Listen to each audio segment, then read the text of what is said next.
galaxy knew the Vanguard not as conquerors, but as the aristocracy of the void.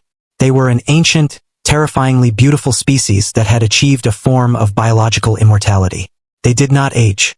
They did not sicken. And most terrifying of all, they did not remain wounded. The Vanguard were parasitic apex predators. They fed directly on the life essence of lesser beings.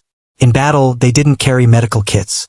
If a Vanguard warrior was shot, stabbed, or burned, they simply seized the nearest enemy soldier, sank their crystalline siphons into their flesh, and drained them dry. The victim would wither into a desiccated husk within seconds. While the Vanguard's wounds closed instantly, their strength renewed, their skin glowing with stolen vitality. To fight the Vanguard was to fight an army that drank your death to fuel their life. They viewed humanity not as an enemy fleet, but as livestock.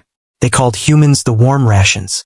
When the Vanguard expansion fleet descended upon the human colony world of Thanatos IV, High Siphon Malakar led the assault. He stood 7 feet tall, clad in armor woven from nebular silk and hardened obsidian, moving with a predatory grace that defied the human eye. "Look at them," Malakar hissed to his brood, watching the human defensive lines dig in across the twilight plains. "They build walls of dirt. They hide behind metal sheets. They do not understand that their purpose is to be consumed. Today we shall feast well. Do not kill them all at once. Save the lively ones for the healing drafts." The initial human defense unfolded exactly as the Vanguard predicted. The Terran Marines fought bravely, pouring heavy kinetic and plasma fire into the advancing alien ranks. Vanguard warriors fell, chests blown open, limbs severed. Then the feeding began. Wounded Vanguard leapt over barricades, moving faster than human eyes could track. They snatched screaming Marines from their foxholes.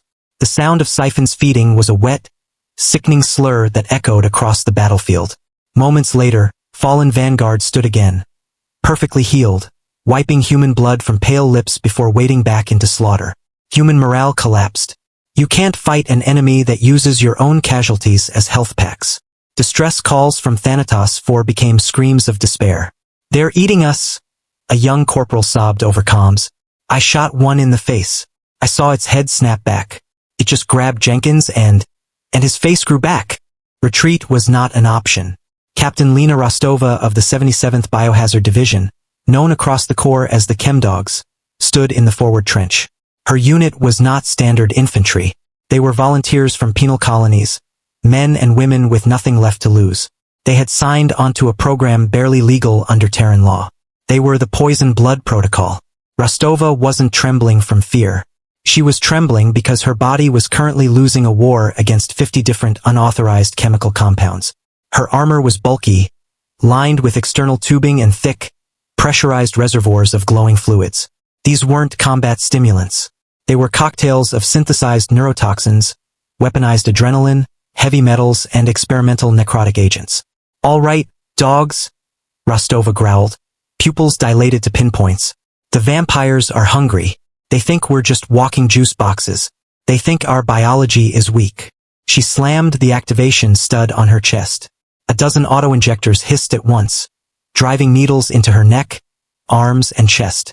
Liquid fire roared through her veins. Her heart rate tripled.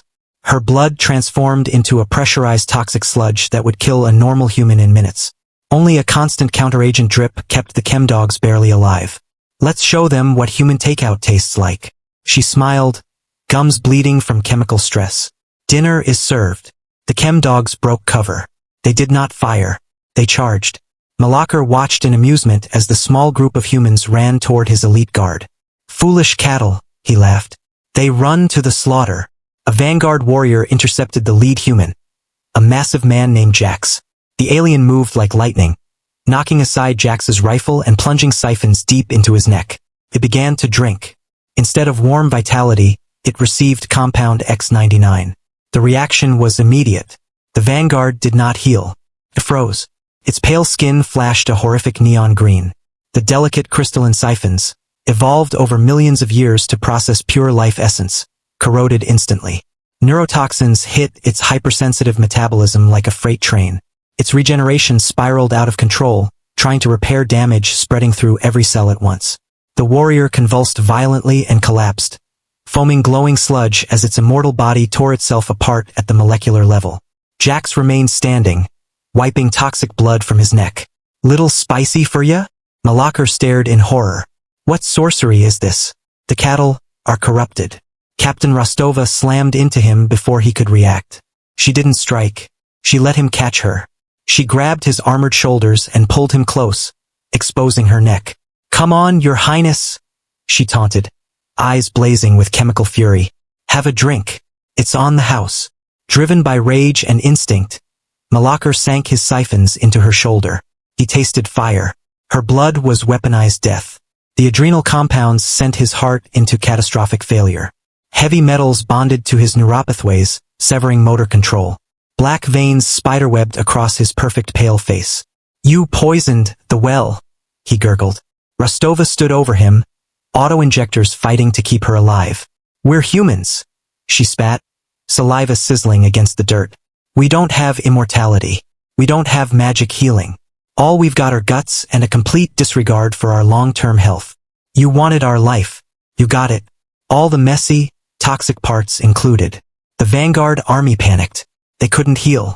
They were terrified to feed. Their entire doctrine collapsed. The remaining human forces rallied and drove the Vanguard back to their ships in chaotic retreat. The Battle of Thanatos IV was won not by superior firepower, but by biological sabotage. Half the Chem Dogs died before the battle ended, victims of the very poison that made them weapons. But they proved one thing. Humanity was not cattle. You can be an immortal predator at the top of the food chain. You can view us as nothing more than a meal. But if you try to eat a species willing to turn its own veins into a toxic waste dump just to spike you, you're going to end up with a very bad case of indigestion. We might be soft on the outside, but inside, we're pure poison. Please follow my channel for more videos. One click from you can change my life.